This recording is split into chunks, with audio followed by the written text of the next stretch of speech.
a Holocaust survivor, at a dance, and then on February 21st, 1951, they were married. Together, they've raised 4 wonderful children. And your daughter. My 2 sons are gone. They died within the last 4 years. And your granddaughter as well. Great-granddaughter. Great, and your great-granddaughter as well over there, bundled up. Helene also worked as a French teacher and a translator. Helene is blessed with 3 grandchildren, and as we see now, 1 great-grandchild. So ladies and gentlemen, please join me in acknowledging and congratulating Helene Goldfluss.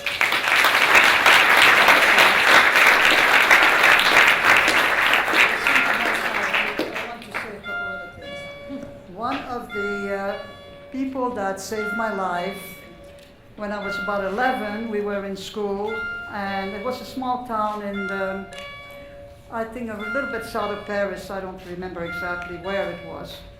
And we're having ancient history lessons. The teacher, who was also the principal, because it was a very small school, asked who knew a certain question about ancient history, and I raised my finger. I was the only one who raised my finger. He says, "How do you know the answer?" I said, "Because I'm Jewish."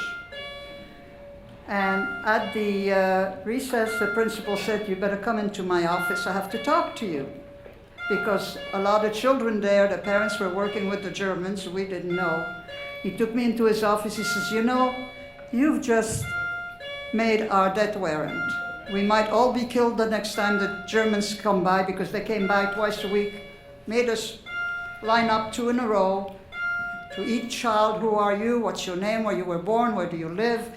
Do you know any Jewish children? And everybody said no.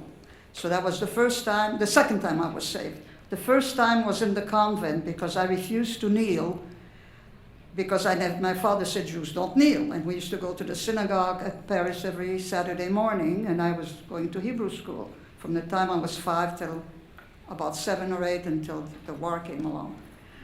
And then the nun says, "You have to kneel like everybody else." And I said, "No." She says, "Well, I have to punish you. I'm taking you to the principal, the mother superior." I'm sorry, my mind sometimes goes. Anyways, she took me in and she told this Mother Superior what had happened. The Mother Superior says, "You know what? I'll punish her. You go. Don't worry. Go back to your class." She went back, and I'm standing there like this. What's she going to do to me? And I'm 9 years old, 10, not even 10. She says, "Sit down, don't be afraid. I'm not going to punish you." And I said, "Why?" She says, "Well, in this convent there are a lot of Jewish children. You happen to be a lucky one. You didn't have to change your name from Cantier because it doesn't sound Jewish. So just sit there and listen to what I'm telling you. You have to kneel because that would make you stand out, and then we don't know what would happen. A lot of children here are from very wealthy families that work with the Germans, and we don't want to take a chance of them knowing that we have Jewish children hidden here. So what I'm asking you to do when you're kneeling and when they're telling their prayers 15 times a day, just move your mouth and say your Hebrew prayers." And that's what happened. That was just a couple of the times that was...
Our next honoree is Michael Mason.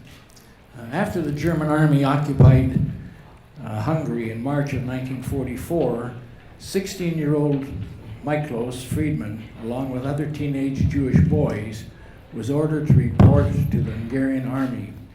After working at a farm, Miklos was taken to a ghetto and then transported to Auschwitz. Luck and quick thinking helped Miklos evade the gas chambers when he surreptitiously joined a line of people chosen to go to a labor camp. At Muhldorf camp, Miklos endured hard labor and constant hunger for a year. After the war, Miklos returned to Budapest, where he resumed his studies. There he learned that his older brother, Laki, and most of his extended family had perished.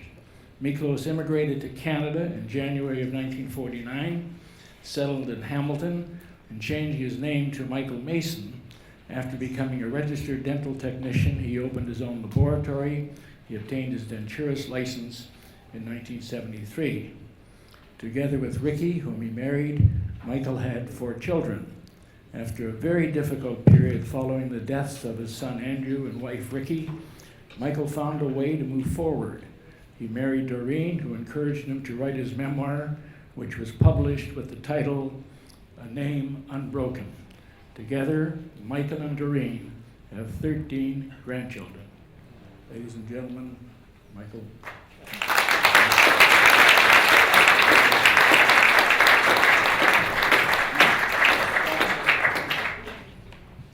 I just want to thank Canada, the best country in the world, and also Yad Vashem for giving us this honor. Thank you.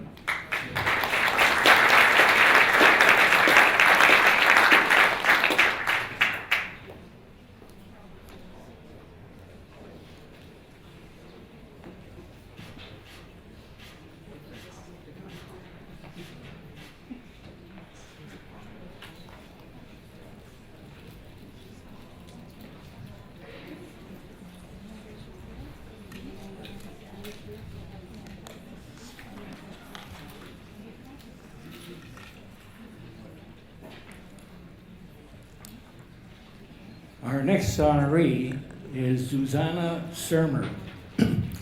When the Nazis invaded Susanna Weinberger's hometown of Humeni, Czechoslovakia in 1939, Susanna's father, along with many other Jews, was transported to a concentration camp. Susanna was hidden by a Gentile woman. By late 1943, the restrictions on Jews in Humeni became so difficult that Susanna fled, along with her friend Arthur Surmer, to Budapest, Hungary, where she had relatives. When thousands of Jews in Hungary began to be deported to death camps, Susanna and Arthur, assuming the identities of Polish Catholics escaping the advancing Soviet army, went into hiding. Nevertheless, they were caught and tortured by the Nazi authorities. Fortunately, Arthur's quick thinking helped them to escape from a number of transit camps. After liberation in 1945, Susanna and Arthur returned to Czechoslovakia. They learned that Susanna's father and most of her relatives and many of Arthur's family members had been murdered. Miraculously, Arthur's 2 brothers had survived. After Susanna and Arthur got married in Humeni, they moved to Bratislava and were blessed with 4 children. When the Soviet army arrived in August of 1968, they moved to Vienna. In October, they immigrated to Toronto. Susanna studied accounting at Georgetown College and then worked as an accounting clerk in an electronics import-export firm. Susanna is blessed with 8 grandchildren and 7 great-grandchildren, with an 8th one on the way. Mazel tov.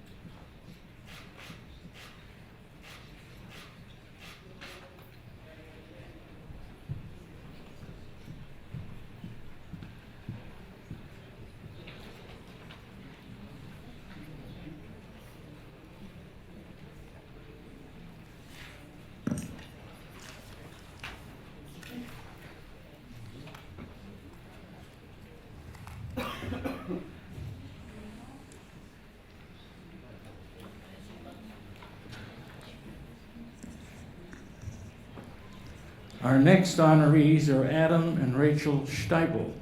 After Adam Steibel's father died in the Komarov ghetto in Poland, 13-year-old Adam snuck out of the ghetto, thereby escaping the fate of the other ghetto's Jews, including his mother and brother, who he deported to Belzec camp and murdered. Adam was hidden in a nearby village by a farmer the family knew, and after 1 month, the frightened farmer asked Adam to leave due to the extreme penalty inflicted on people helping Jews. Assuming the farmer's Polish name, Adam hid in the forest and begged for food in various villages.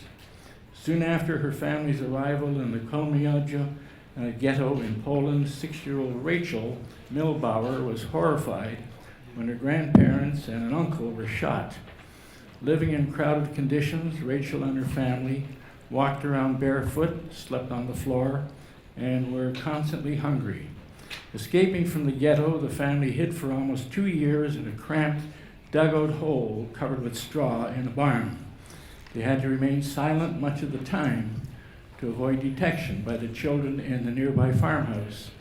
Rachel's extended family members who had stayed behind in the ghetto were all murdered. After the war, Adam attended an engineering and mechanical school and then the Polish Air Force Academy, after which he worked for the Polish Air Force flying planes. Rachel began school at the age of 12, and after completing high school in record time, went on to medical school. A year after Adam and Rachel wed, they immigrated to Israel, where their 2 daughters were born. Adam worked at an aviation company and later served in the Israeli army. And after obtaining a master's degree in microbiology, Rachel worked as a scientist in the bacteriology lab.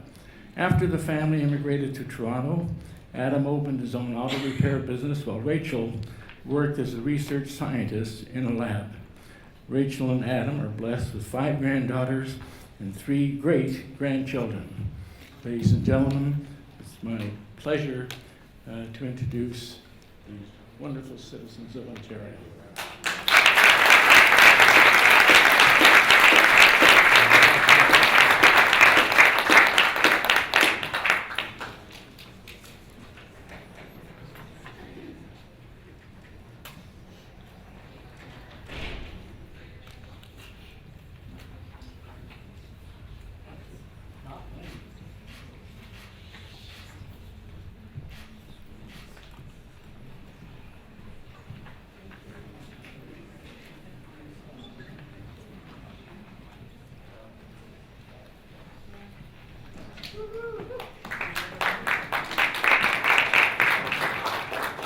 I'd ask Elsa Thon to come up, please. Elsa.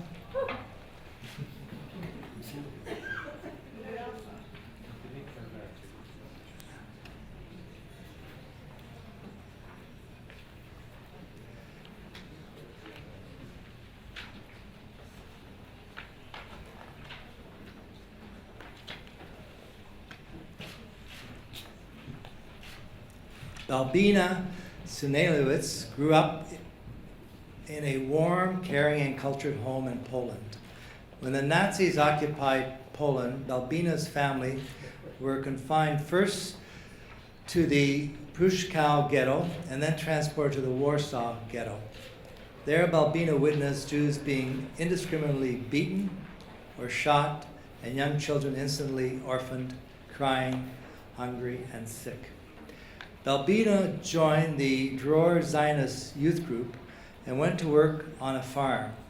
There she was approached to work for the resistance in Krakow, changing her name to Elizabeta, Elsa for short, Orlanska, to pass as a Gentile.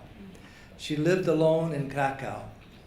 In the summer of 1943, she was betrayed by a co-worker in the photography studio where she worked. Elsa was then transported to Plaszczów, a forced labor camp where she tried her best to help her fellow prisoners. In April 1945, the Nazis evacuated the inmates with a forced march, but along the way, the SS deserted the group. Elsa later was devastated to discover that she was the only survivor of her whole family. In February 1946, Elsa married Meyer Thon. They moved to Israel, Germany, Switzerland, Argentina, and finally Canada. Here they have enjoyed many years surrounded by their 2 children and 3 grandchildren. Elsa Thon.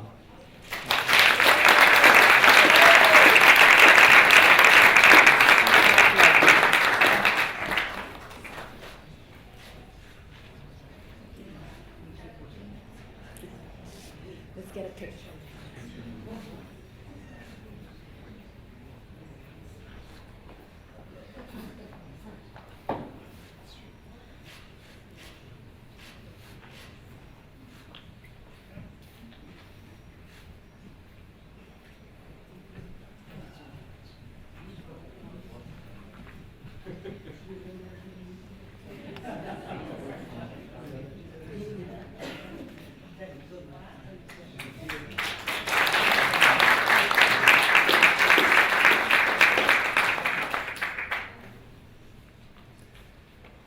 Manny Mindo Weinberg.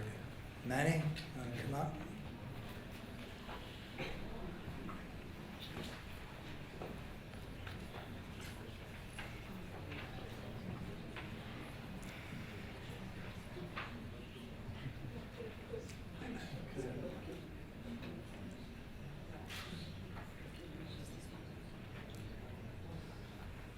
When the Germans occupied Ostrowitz, Poland in 1939, Mindo, then 13, and the other Jewish children were no longer allowed to attend school.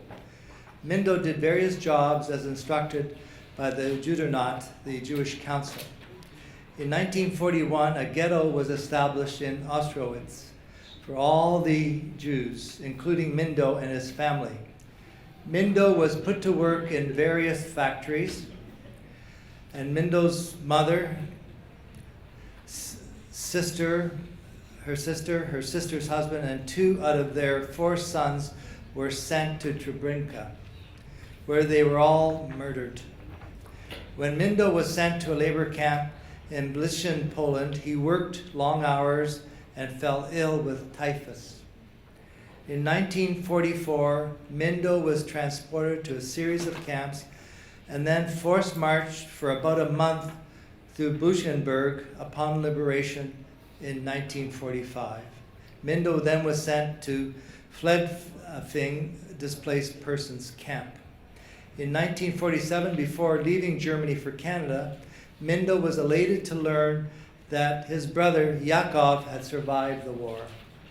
Upon arrival in Halifax, Mindo changed his name to Manny and went by train to Toronto, where Manny trained and worked as a dress cutter. Later, he operated several variety stores, and then Manny married Shirley Eichenhorn in 1954 in Toronto. And together, they raised 3 sons. Today, Manny is the proud grandfather of 4. Manny Mindo Weinberg.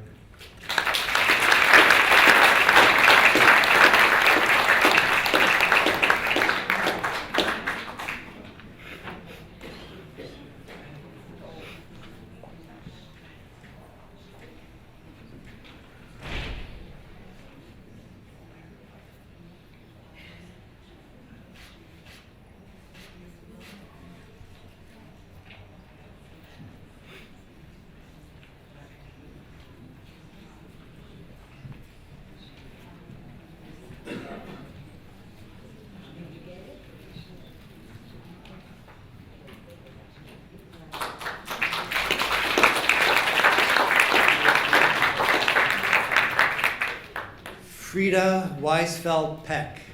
Frida?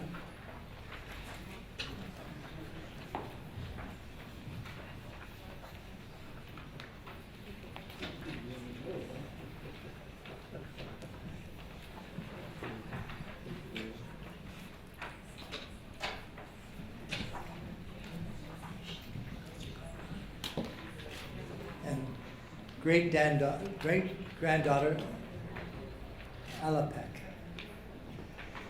In 1939, the Nazis bombed Bielorza, the small town where Frida Weisfeld lived with her parents and 5 siblings in Poland. Frida's uncle, whose house has been decimated, decided to go to Siberia, along with his wife and son, to work in the mines. He offered to take Frida and her brother Hirsch with them.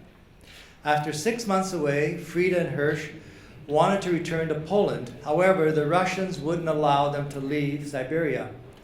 This was the best thing that could have happened to them. Their parents and 4 siblings were transported to Majdanek, a concentration camp, where they were immediately sent to the gas chambers. Frida and Hirsch spent the next 6 years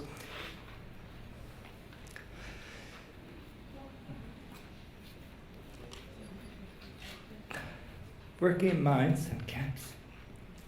After the war, Frida stayed another year in the USSR before marrying Nathan Peck. They went to a displaced persons camp in Salzburg, Austria, where their first child, Isaac, was born.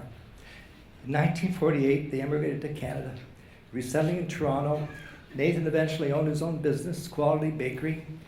Frida worked alongside Nathan in the bakery while taking care of the family, which had expanded with 2 more children, Rachel and Ronnie. Today, Frida is a caring grandmother to her 8 grandchildren and 11 great-grandchildren. Frida Peck.